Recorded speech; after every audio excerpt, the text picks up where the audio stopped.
Intéressons-nous à présent à la journée internationale de lutte contre la corruption. Lutte contre la corruption, nécessité d'une réponse globale pour une Côte d'Ivoire plus compétitive était le thème de la journée internationale de lutte contre la corruption en Côte d'Ivoire.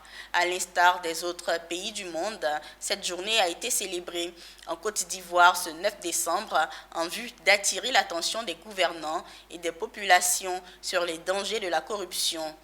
En sa qualité de ministre de la fonction publique, Anne-Désirée Oloto a animé une conférence au cours de laquelle elle a donné ses solutions pour lutter contre la corruption. Le point avec Diane Kablanka et Doumbia Ayuba.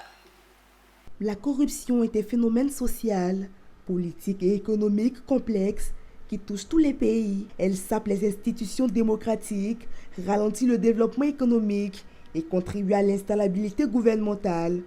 Le 9 décembre a donc été déclaré Journée internationale de lutte contre la corruption par les Nations Unies.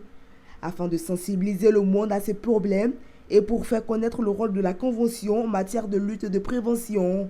En Côte d'Ivoire, l'édition 2022 a été le vendredi 9 décembre à l'Hôtel Ivoire sous le thème Lutte contre la corruption, la nécessité d'une réponse globale pour une Côte d'Ivoire plus compétitive.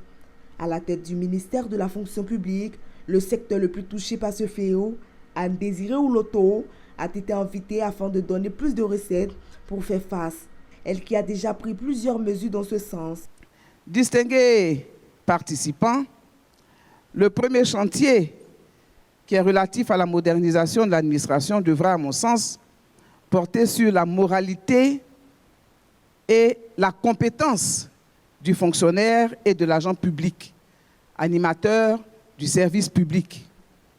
Dans notre pays, la Côte d'Ivoire, conformément à la vision du président de la République, qui appelle de tous ses vœux l'avènement de l'Ivoirien nouveau au ministère de la fonction publique, par déclinaison, nous en appelons à l'avènement du fonctionnaire nouveau, de type sérieux, travailleur et intègre.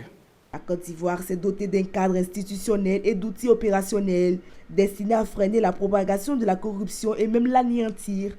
Il s'agit notamment de la Haute Autorité de la Bonne Gouvernance et du ministère de la Promotion de la Bonne Gouvernance.